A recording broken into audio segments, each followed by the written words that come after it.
Hey, it's Cam back with another episode of Create Your Character. I have Mr. Aristide with us right here, and it's a pleasure to have him on. Could you go in a little bit more about you?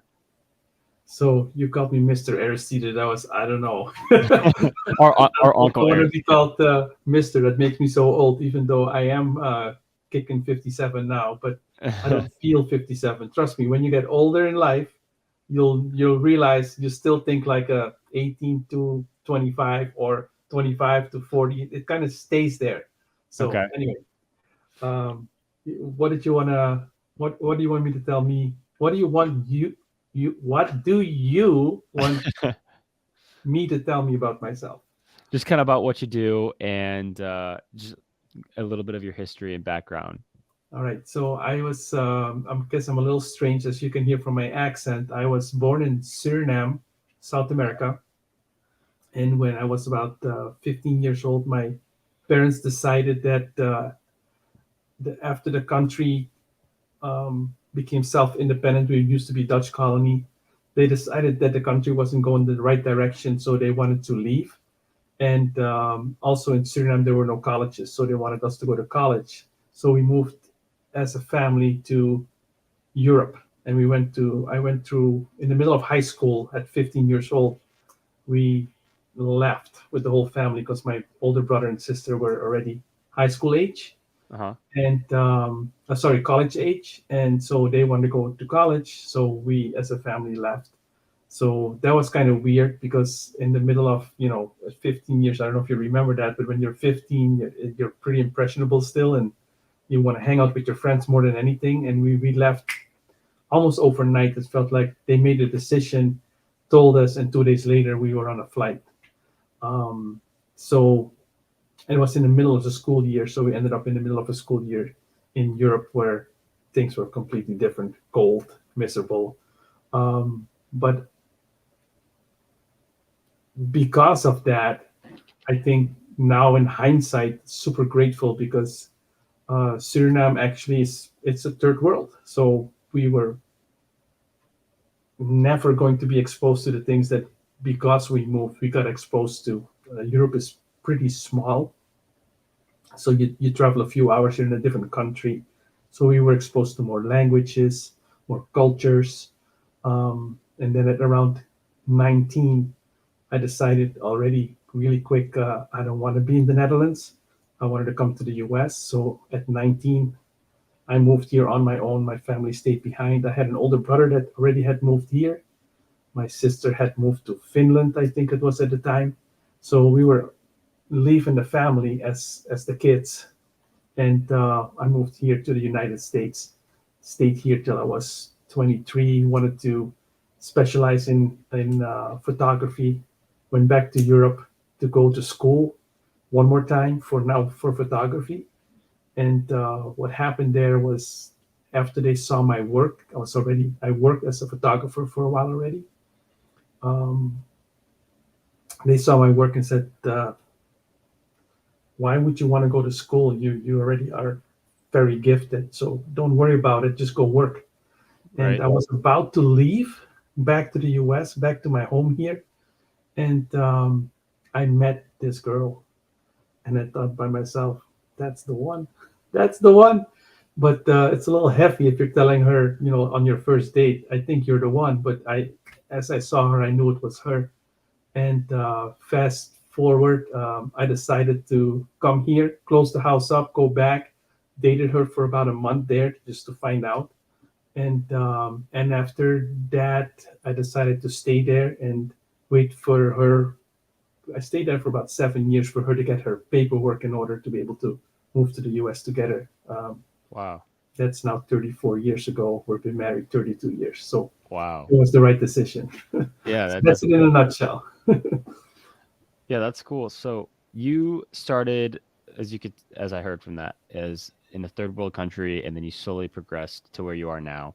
So Yeah. what would you say the impact on being in Europe and moving and doing all that crazy things, how would that be help with your relationship with your work life? So from when you live in a third world country, the one thing you pick up there quick is you gotta hustle. You can be lazy. The government is not gonna have handouts ready for you. So the entrepreneurial and the hustle is almost ingrained. And Okay. I noticed that with a lot of first um, first generation immigrants here, they have that hustle. They know they got to work hard. America is literally the land of opportunity, but you got to be willing to see the opportunity. A lot of people don't see opportunity; they just don't recognize it. Um, so that was ingrained from day one, and super grateful for that because I see when I see a lot of my peers. They look at something and they see a problem, and I see a solution.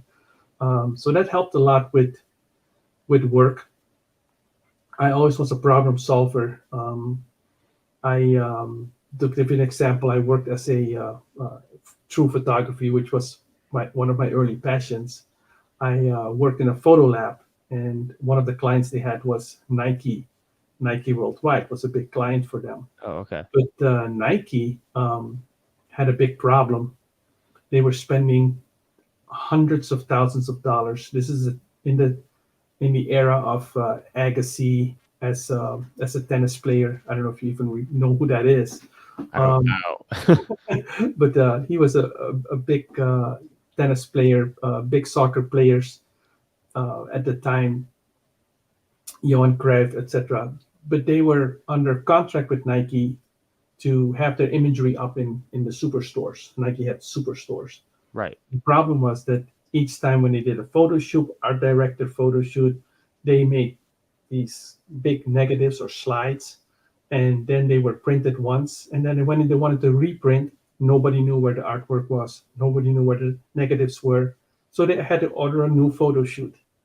And that cost them millions of dollars, millions and millions. And I said, I think I know how to organize that. So solution minded, organized it, told my boss I'm going to land that contract. And he said, there's no way that Nike is going to say yes because the solution was almost $12 million. But I calculated really quick for Nike that if they do what I would suggest, it would save them annually around $270 million. So quickly, Nike saw the solution. They said yes. And I told my boss, if I land this contract that they say yes, I want to make $100,000 a year. And at 23 years old, that was pretty ballsy. I was making maybe 33,000 a year. Right. And he kind of jokingly said, sure. I said, put it on paper. He put it on paper. And 3 months later, I had the Nike contract. And I was 23 years old with $100,000 worth of income. And at that moment, I realized, wow, if you set your mind to it, if you really are good at problem solving, you'll be able to get far in this world. And that, I think that was one of the biggest, even my wife at the time was laughing at me. She's like, you're never going to get, you're going to make 100,000. She was just laughing in my face. I'm like, I was super motivated. You have no idea how motivated I was. And it happened. So, yep, that was one of the four main things. Work hard, hustle hard, believe in yourself, and make sure that don't care about what people think about you. Don't that if you believe that you can do something, you're the only one that can actually take that away from you. Don't let other people do that for you. Okay, so emphasize on that because I know a lot of people that are younger have a problem with allowing other people's influences to influence them. Yeah, So, yeah. I thank you for asking that. It's actually a great question. I don't want to just be a monologue, but I guess if you're interviewing me, I got a monologue a little bit. But one of the things I always imagine is the nagging lady in my ear, right? You can't do this, you can't do that. And the sad part is, I noticed from interacting with a lot of people that the way they talk to themselves in their own mind, I'll never do this, I'll never be able to do this, I'll never amount to anything. If they would, they don't even allow their mom or their parents to talk to them like that, but they allow themselves. Their self-talk is very poor, Okay. and that I quickly learned from you. If I think like that, and other people pick up on that I think about myself like that, I'll never do anything. So you gotta be really careful in who you allow to talk you down, and how you talk to yourself. That me. You got to just ban that thought. I literally got myself for a while when I was in a bad space. That I said, just I banned that thought. I just kept saying that out loud. I banned that thought. I banned that thought. I banned that thought. Why? Because as I say that, there was no space for me for that thought. And I really learned, I think it was about 27 or 28, that gratitude is very powerful. If I'm grateful for something, super grateful, like genuinely grateful, like in my heart of hearts, grateful, that so grateful that it brings almost tears to my eyes right now. If I can get myself to a space of gratefulness, what happens is if you're grateful, how can you be sad?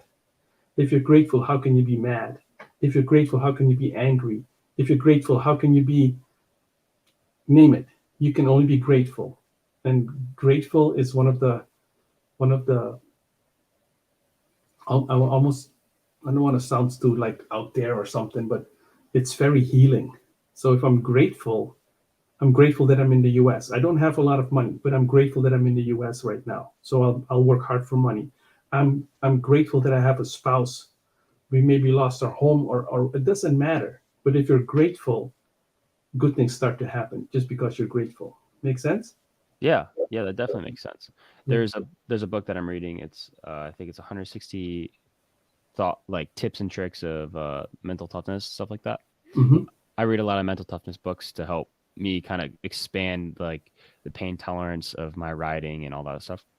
And they talked about gratefulness, and they were like, write out 10 things that you're grateful for every day for a week. And I did that, and I was like, my mind shifted so much. I was like, this is so weird. Like, I didn't expect that, even if it's just like, I'm grateful for And then the way you that put it clouds out. look. Yep. Yeah. Yeah. It's super powerful. And a lot of people listening today will probably say, yeah. And some of you will say, huh.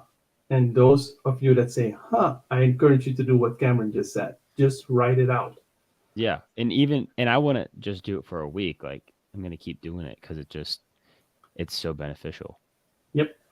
You know what it is, Cam? A lot of times, a lot of people just don't have healthy habits. And Hmm. if you create a few healthy habits, that is really more powerful than any thought that you could have, because your habits will create actually the foundation of anything that you want to create. So if you have a habit of writing down gratefulness the day before I go to sleep, I know what I'm going to be doing the next day. I have that written down. That way, if I start to deviate, I know, okay, that was not in my plan. Is it really that important that I deviate from my previous plan? 99 out of 100 times, it's like, nope, I shouldn't deviate. I should stick to the plan. Because with the plan, when you plan something, if you, you know, people who fail to plan, people who plan to fail, they fail to plan. Okay. Am I saying it right? People that plan to fail to plan. If you fail to plan, you plan to fail. That's what it is. If you fail to plan, you plan to fail. Yep. So what happens if you don't follow your plan? More than likely, you're just going to be let life lead you to where it goes. And sometimes that's exciting when you're on vacation. That's great. But if you have a game plan to get something done, if you have a task, Right. uh, and you don't stick to it, more than likely that's never going to come to fruition. And from that comes procrastination. And that's one of the biggest pain points I think in everybody's life right now is I see so many people struggling with procrastination. So don't procrastinate. One of my mottos really early on was I learned this from Zig Ziglar. I was 21 at the time. Okay. And Zig Ziglar said, if a task has once begun, you leave it not until it's done. For be it matter big or small, you do it well or not at all. So either you're going to do it or you don't, and do it well or not at all. Right. That's really good to know. Yep. And If a task has once begun, you leave it not until it's done. For be it matter big or small, you do it well or not at all. So it's like it's ingrained. I do this with everything. I Right. apply that strategy to everything. Yep. That's awesome. Yeah. Yeah, I definitely see that play out when I do the little things and I do the big things. Doesn't matter what it is. It's Yep. always beneficial. So talk about the abundance mindset. I know that's not really talked about much around among general public. So what would that be? Explain the abundance mindset. So let me ask you a question back first. It's not a trick, but what does abundance really mean? What does abundance mean? I If I don't were to know. ask you, I genuinely don't know. I see it as something where you have so much you can give most of it away, and you still have enough. That's kind right? of the way I would see that as a way So of explaining it. I struggled with that. That's actually a pretty good explanation. I struggled with that for a while until I had a mentor, and Okay. he told me he actually showed me a map. It was on his office, and I was like, "Wow, what are all those dots on the maps?" He said, "There's Tita. That's actually um, where I have missions with my Okay. church." I'm like, "Okay, so you went with the church?" He said, "No, no, no, you're not understanding. I went here to all these, and I brought 30 people of my church with me. I paid for it." I'm like, "Wow, that's super impressive." He said, "No, no, no. I still think you don't understand. Not only did I bring the church there and my church people were involved, I sat with the leaders of the town, the ministers, the priests, the governors, and I made sure that we really made an impact in that area wherever we visited." I'm like, "Wow, I think I'm starting to understand." He said, "I still think you don't fully understand." I said, "Then what more is there?" He said, "To this day, when there were more than 30 pins on the map," he said, "to this day, we still fund all those missions. So not only did we help them for 30 days, we keep funding them still with they built a church, they built a school, they built a well, whatever it is, they keep funding it." And I said, "How do you do that?" He said, "Well, the trick is to be in abundance." I said, "Okay, so what is that then?" And this is when I first really, really understood abundance. It still gives me chills when I think about that moment. He said, "Aristide, abundance is when you spend all your money and tomorrow there's more money in your bank account than you spent yesterday. That's when you live in abundance. So you don't care where you spend it. You know you'll have enough, and you never worry, ever, ever, ever, ever worry about it." And I Wow. said, "I want to learn that." That's So, something I want to learn. Yeah. so that was for me the most beautiful experience with abundance mindset. And I've seen the other end of it, lack mindset, where people are trying to hold on to their dollars, even though they have enough. They could literally switch to abundance and help, even in their small community, it could help a little bit. They're like, no, like they're almost hoarding it. It's because they have an unhealthy relationship with money. And I think those go hand in hand, abundance and the wrong relationship with money. Those two things, let me give you a couple examples. Money is the root of all evil, Hmm. right? Another one is money doesn't grow on trees. Everybody knows these things. When I start to cite them, people go like, "Yeah, where do those things come from?" So they're not just something that your mom. They're cultural even. The whole culture thinks like that. And if you really have that mindset where money can be bad, if money was that bad, the church wouldn't be asking for 10%. Right. Make sense? So money does good things. Now, if you just live for money, I think you're setting yourself up for failure. I think in the Bible there's mentioning of mammon, which is the worship of money, Hmm. which is one of the things you don't want to do, right? Right. So if you if you just worship money for money, I think, yeah, you're in a bad space. But if you realize with money, if by having healthy relationship, lifelong relationships with people, lifelong abundance experiences, and somehow create within your passion, create a way to generate income, then you have a way healthier relationship with money. And Yeah. that is what a lot of people struggle with. Money is money just pays the bills is sad. Life shouldn't be like that. We shouldn't just have a job just to make money, just enough money just to pay the bills, and then the cycle starts next month again. Um, that's a tough life. Yep. Yeah. Yeah. And I don't, that's something I actually have nightmares about is I'm like, I don't want to be in that position. And that's why I'm always looking for that next opportunity to grow on and that next situation where I'm like, okay, maybe let's take something out of this because it was negative. Yep. Yeah. Um, I know you're actually a little bit blessed, right? Through your dad, Yes. which is how I met you. Your dad has a lot of multi millionaires around him all the time, and because of that, that rubs off on you, right? Mhm. So if you just observe how they behave, how they give, how they don't worry, how they there's a lot you can catch there that nobody's trying to even teach you, but a lot can be caught instead Mhm. of being taught to you. So that's pretty powerful.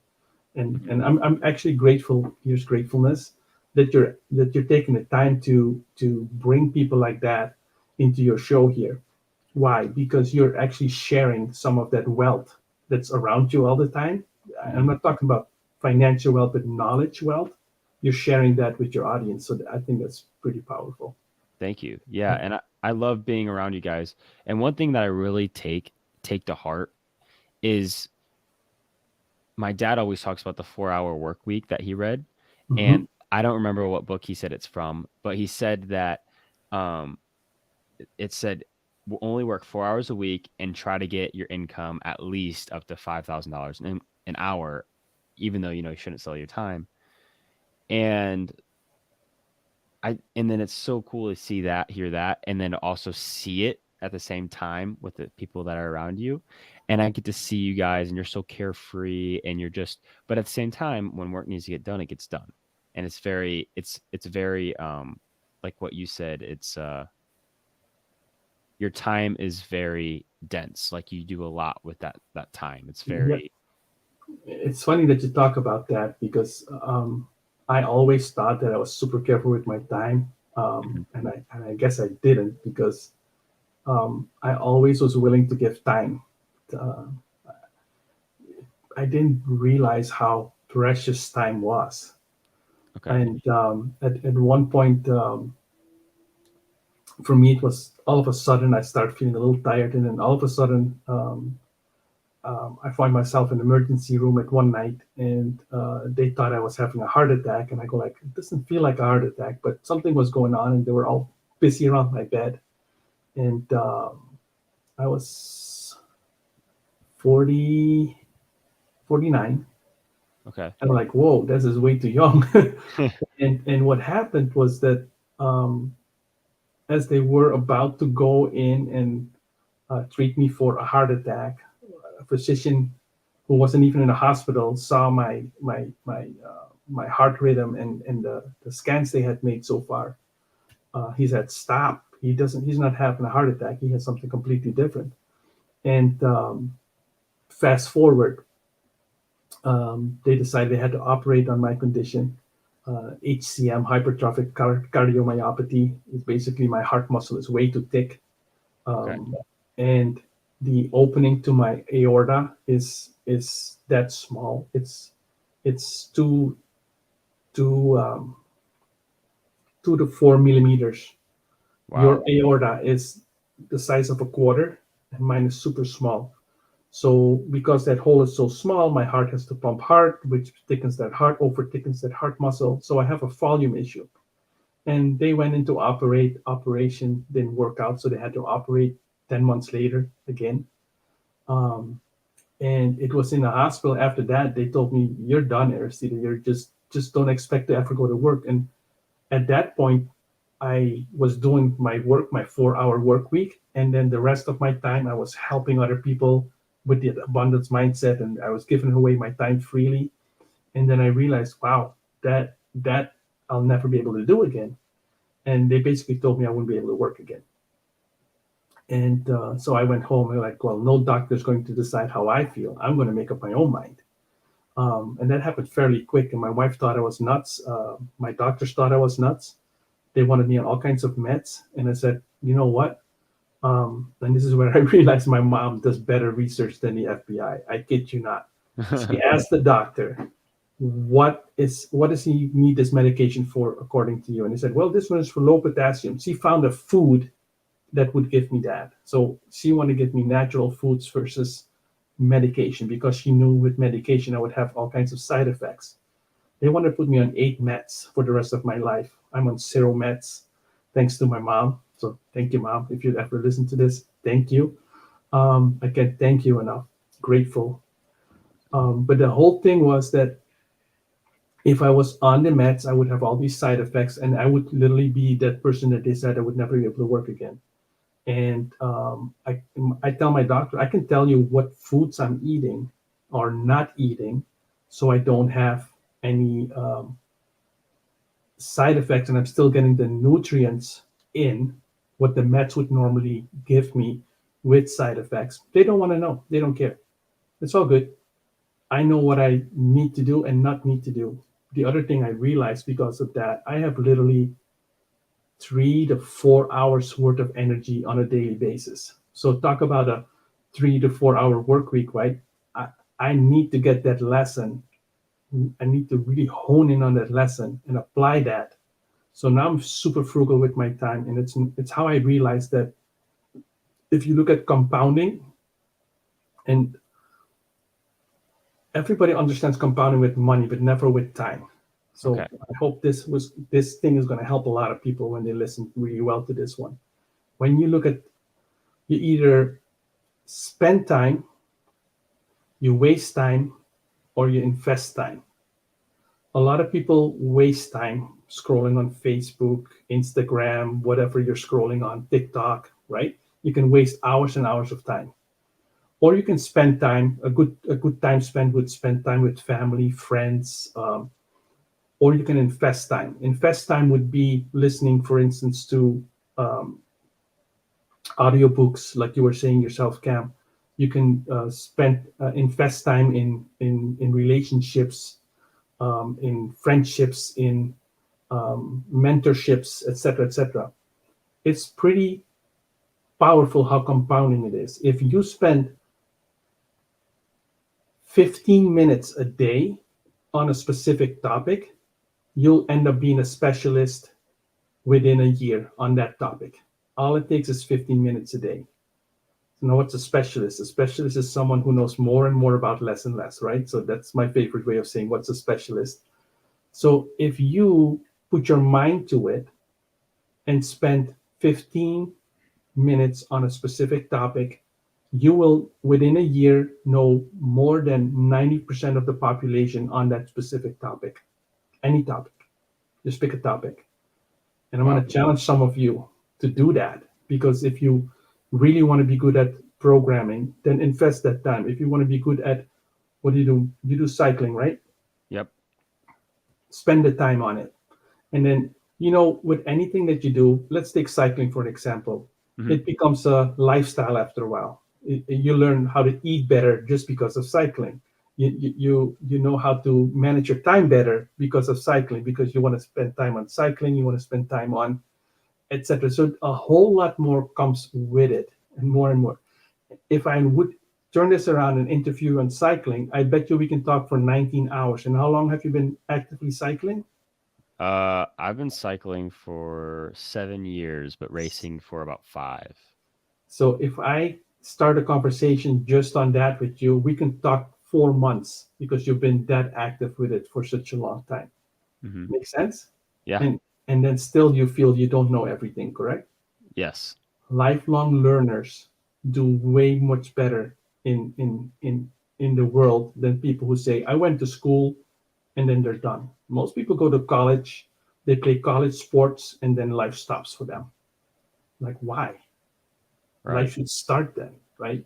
So yeah, flip that around. It's a lot easier.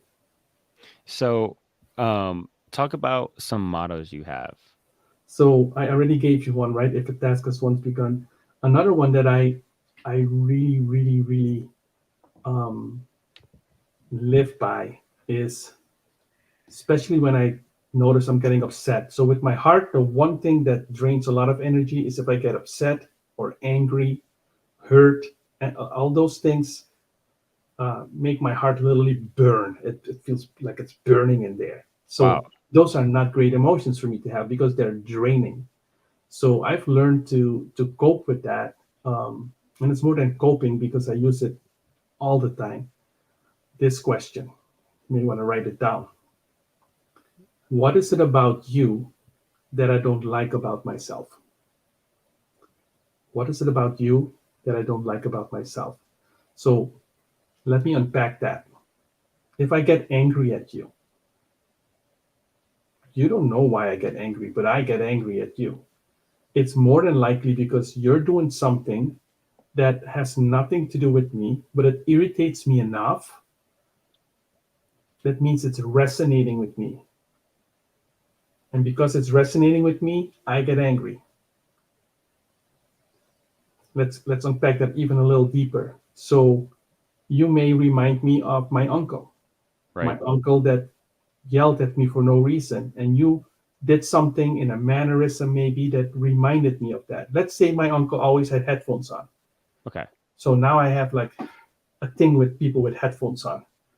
So you haven't said a word, you haven't meant anything bad with me, but you having headphones on and showing up in here in front of me, you go like, oh no, it's going to be one of those guys, right? So I have an I don't even know why, and I'm not thinking about it, but I'm starting to get irritated. So what is it about you that I don't like about myself? My Okay. environment, what happened to me, a thing from the past, it doesn't matter. But once I realize that something is happening, I feel my physiology change. I can immediately go there quick. What is it about? Oh, Uncle Jimmy wore headphones and he was an ass to me. So, but Cam is not an ass. So, Right. and then you go, You don't get mad no, anymore. yeah. So, what is it about you that I don't like about myself? Has saved me many, many a times from um, from going the wrong way with and probably before my hypertension was ever diagnosed, I probably had that too. I just never realized it, right? But now I have to manage my energy. So I always manage my energy. So when I feel that coming on, you think I'm Superman? I'm not. If somebody cuts me off in traffic, I want to yell at them. You would want to yell at them. I mean, but I go like, I'm grateful he didn't hit me because I'm grateful. Because what happens? I can be angry. So do you see how you can apply those strategies? And it's super fast. You can change your physiology even when you feel sad. If you just force yourself to laugh out loud, even if it's a fake laugh, it will change your physiology, and all of a sudden you find yourself laughing out loud. You Right. see all these clips on TV where this little kid starts to laugh. You watch this clip for 5 to 10 seconds, and now you start to laugh. There was no reason for you to laugh, except this kid was laughing out loud. Or you see people laughing in the subway, and everybody all of a sudden, 30 seconds later, the whole subway is laughing out loud, and nobody knows why they're laughing. Your physiology changes. So once you know those little tricks, you start to use them to your advantage. It's pretty powerful. So where did you learn that where you'd ask that question? So I had a friend. I was probably 34 at the time, and he was a plumber. Okay. And we were in his office, and he was a little frustrated, and he wanted to go finish a job tomorrow or maybe the day after.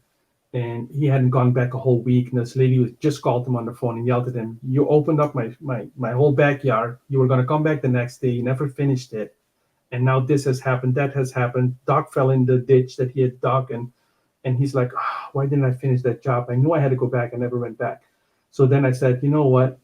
If a task has once begun, you leave it not until it's done. So I said that motto out loud. And he's like, That's so good. I have a motto too I want to share with you. And he points to his, and there was that motto, Wow. the other one that I then decided is if we shared mottos with each other.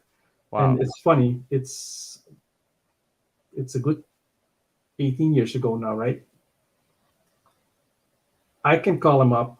He knows my motto, or he calls me up. I know his motto by heart. So that's the friendship we created over a motto.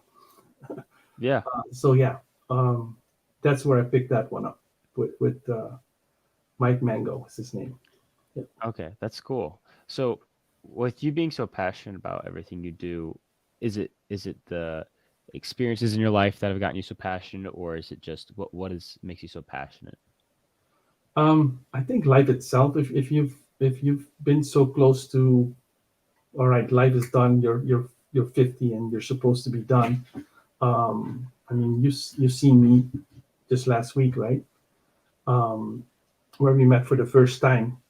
Do I seem like somebody that's depressed walking around with my heart under my soul? My no, right? No, If I wouldn't have told you about my heart, you would have never known, correct? no, never. Yeah, and that is, I don't know if I'm answering your question correctly with it, but I just don't have time for that. I think of that meme like, ain't nobody got time for that. That's how I feel. I don't have time for those emotions because they're robbing me of energy. So Uh, yeah. Wow, so you really have your emotions under control. That's something that I know I struggle with. I got to control them. So um, I'll give you an example. And you won't be see it really good on camera, but this finger, uh, we were doing reconstruction on my house. The room that I'm in was not here before, and so I used to have a construction company, and one of the guys in my crew was here and was helping, and I said I'll help out. I'm not supposed to swing a hammer, but I can swing a hammer. I still have the skill set, so I'm swinging a hammer, and the hammer bounces off something that was sticking out of the wall, and it lands bang on my finger. I mean, I it was like applesauce, like, Oh, and I hit it like really hard, like it smashed it. It was like not healthy, and my wife is standing right next to me, and she looks up. I was standing on a ladder, and I look at her, go like, honey, that's gonna hurt. Like anybody else would have cussed and said, damn it, or whatever, right? No, yeah. I was just like, honey, it's gonna hurt. Maybe you can get me some Advil or something. And she's like, did you hit your finger? And I said, yes. He goes like, are you sure? I said, yes. So I pulled my glove off, and it was like, you could like, it was like crunchy inside. And I'm like, she goes like, we need to go to the doctor. And I go like, what is he going to do? Try to set my finger? It's literally, there were no bones left. And she goes like, doesn't it hurt? I said, yeah, like a mother. but but she goes like, but you're not angry. I said, because if I get angry, that's not good for my heart. So mind over matter. So I didn't cuss. I took the painkillers. I It hurt. I got a one of those self splints at the store, and I walked out with a splint, and I knew that if I didn't move it as soon as I could, even through pain, that I would lose all my bendability. So now I can't bend it as much as the other one, but it's almost there. I don't know if you can see it. Oh, I can see it. Yeah. Yeah. So yeah, it's this is the one. It's almost, but I got so much, and my physician, when I went for my annual checkup, he was gonna do a test, and I told him about it. He goes like, "Oh no, you must have lost all mobility." I said, "No, look, it's." He's like, he said, "You're weird," as because I knew if I don't move it, you use it. You don't use it, you lose it. So yeah, Yeah, I but broke mind my over matter. Don't pain. My wife says I'm one of those guys that doesn't complain about pain, and I'm atypical. Well, that's okay. I have to yeah. be, right? I have reason to be. Yeah, like I've learned with a lot of things with the human body too, because that's what I do. Is the body is weird. It likes to adapt to things that you wouldn't think it would be able to adapt to. Yep. Like, some people say like I I don't know the whole thing about talent if that's a legit thing because everyone can learn it. That's the crazy part is what I'm doing. Anybody and everyone can learn, to the most part, if Yep. you function normally. And that's just another proof. Like your body kind of just does what it wants to do. Like I broke both my pinkies. You can kind of tell by the way. Yep. See how they're so whacked up. And I remember I was mad and I pushed a door. And for this one, and the other one, I forget what I did. I think I like slammed it into a tree or something. And both of them, I didn't go anywhere to like fix it. Like typically, you get like a whole like splint all the way to Mhm. your arm. I just got a popsicle stick and I put duct tape all around it, and I wore that for like a week, and then I just started bending it, even though Yep. it hurt. Same thing. Yep. I could make a fist like nothing. Work through the pain. Absolutely. And a lot of people are not willing to work through their pain, their emotional pain. And if you don't work through it, you're going to carry it around for a long time. So that's absolutely something you have to be careful about. So I'm glad Yeah. you have the same attitude as I did.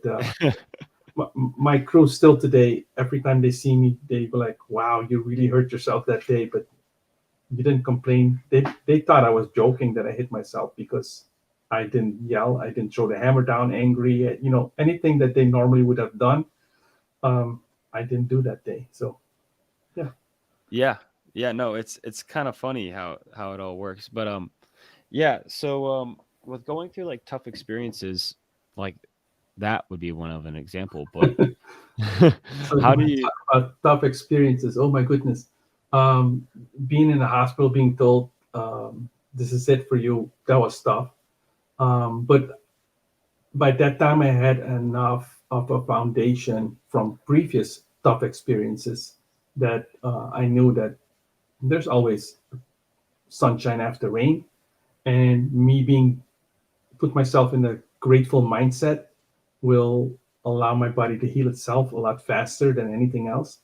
And I was counting on my FBI researching mom to give me really good food, right? So my mom came over from Europe. She lived in Amsterdam, came over here to help me with cooking and etc. So I knew I had a game plan, and we stuck to the game plan. Lots of sleeping. But you wanted to talk about tough, right? So a lot of people here don't understand what, I don't want to generalize, but it's really tough when you're 12 years old and you have two pairs of underwear, right? and that's it. You have two pairs of socks. So every day when you come home, you have to hand wash your own underwear and your own socks so that it would be dry the next day. So you could swap it out for the one you're wearing, wash that one. That's tough. And it's Yeah. not because my parents were poor, it's because we're living in a country where those things were just hard to come by. Make Wow. sense? Yeah. So, and not, and, but I didn't feel I was lacking. It was more like, okay, we just make do what we have. There were um, years that I remember there was just no sugar in the whole country. It was very hard to find sugar. So then you have to find different ways to deal with that. Imagine having no sugar in your coffee, no sugar in your food, no sugar in you're baking cookies without sugar. What would that taste like? Um, Here we have frosted flakes, frosted Wheaties, first. I mean, you didn't have any of that. So how do you deal with that? But the whole thing is with mental toughness, a lot of people underestimate it. It comes from a willingness to go a little further than you thought you could. That is really, in my mind, what mental toughness is. Hmm. Go beyond what you thought you could do. And if you do that and a little bit more each time, you become pretty mentally tough. It's hard to beat someone who's mentally tough. It's Yes. hard to when you're competing with them. They just have a healthier mindset than you. So when you're competing and you're both dead tired because you know you just ran both ran a marathon and you're both dead tired, if you just look at the other guy with more, I'm gonna beat your, you know what, um, that will break him more than anything. Yeah. So one of my favorite books on mental toughness is I don't know I can recommend this book to you because there's a lot of cursing in it and you're pretty young still, but Can't Hurt Me by David Goggins. Okay. Um, he really, um, really impacted and added to my arsenal of willingness to be mentally tough. And that happened right after I had my heart condition diagnosed. So that book really made me go like, if he could go through all that I just read, this, even though they told me this is impossible, this is going to be a piece of cake for me. And just that mindset really helped. So be careful what you tell yourself, what's possible or what's not possible. Just be really careful. Feed your mind the right. Read a book every week. Literally read. It doesn't care what it is that you read. Now, if you read books or listen to audiobooks if you don't want to read, there's so many books. I have an Audible with over 500 books, and there are some that I reread every year, some that I reread every 3 years, um, or re-listen to, depending on where I'm going. If I have time to actually physically pick up the book, there's just so much information out there that's really good, and I always have an attitude of take the best and leave the rest.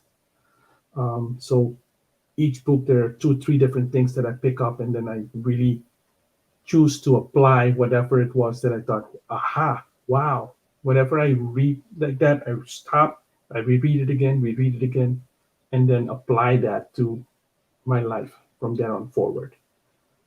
Be willing to do that, and you'll grow. Okay. Yeah. That's I've never. I mean, I've heard read a book heard read a book a month, but not a week.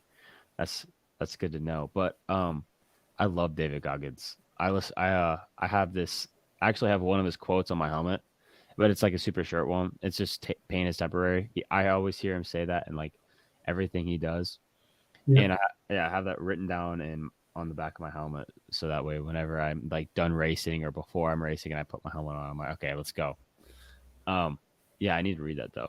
I've been trying to read that Can't actually. hurt me. Actually, the audio version, Audible, I would even recommend that one over the book, because in the book it's just the book, but Right.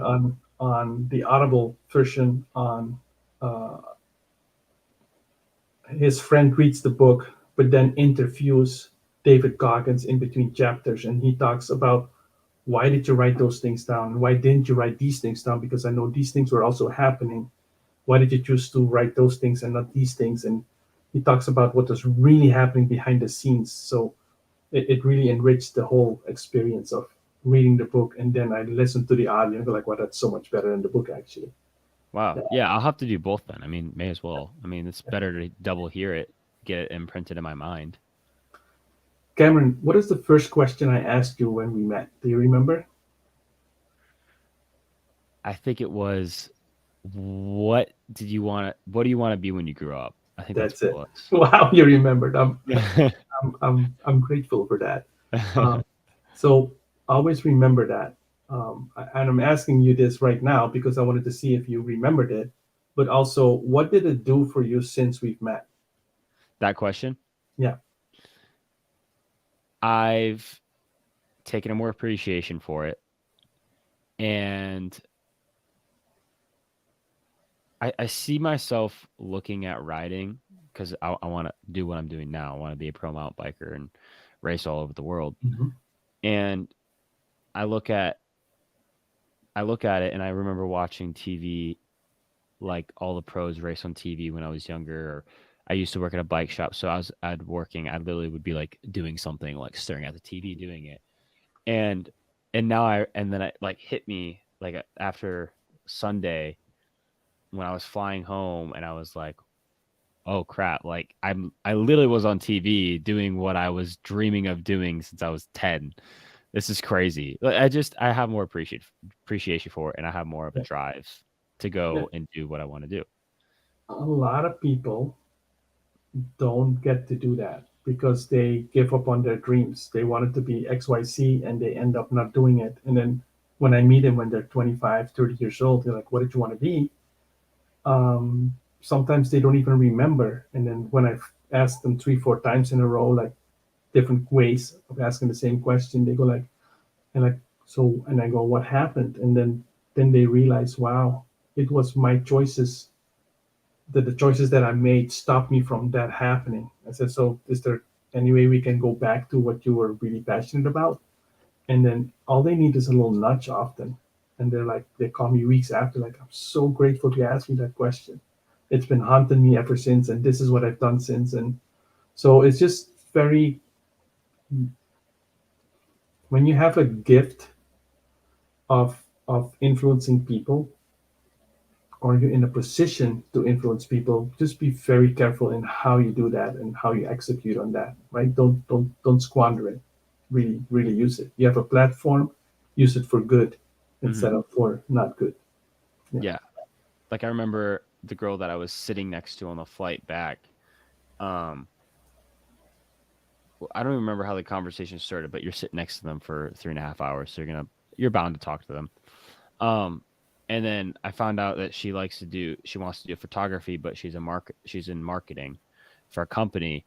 So then I gave her a reference to this girl that I know that helps with, she has, I would guess you could say it's like a nonprofit. All the money that she makes off of photography, she pours into helping other people. Her name's Val Gomez. And I don't know if she reached out, but it was just kind of like, I encourage people to go chase after what they want, because life's too short. You could die in an instant. I don't know. I mean, you could be paralyzed. Something crazy could happen, and Yep. you can't do it. Like, there's no way you could do it after that point. Correct. And then a lot of people think I'll do it tomorrow. This is what I talked about in the beginning, right? Procrastination. Hmm. If they procrastinate on their goals and dreams, um, if I believe the books that I've read, I haven't been in that position myself, but um, a lot of people who are at the end of their life, the biggest regret is that they did not pursue their goals and dreams. Hmm. So when I read that, I'm like, I don't want to be one of those people. Yeah. Don't want to be one of those people. And that kept going through my mind. So I said to myself, I'm going to be grateful that I did as much as I could, even though the odds are not in my favor right now. I'm going to still stay in grateful mode, grateful mode, grateful mode. And do I slip up sometimes? Absolutely. I'm not going to lie to you. I'm not perfect, but I know how to catch it. I call it my Right. bounce back rate. I used to have a bounce back rate of days. If I was angry about something, I could stay angry about it for days. And now I have a bounce back rate of seconds. Like angry, no, no, not anymore. Right. So have a bounce back rate that you can track because your energy is super important. We're wasting a lot of energy without knowing it. Hmm. So Yeah. be careful. Yeah, definitely. Well, thanks for coming on the podcast. I really appreciate you coming on here. I appreciate you asking me. Yeah. It was fun. Yeah. Yeah, definitely was. Well, I'll see you. And then I'll have this posted up, and I'll send you it when I'm done. Thank you, man. All right, sweet. I'll see you. Yeah, bye. Bye.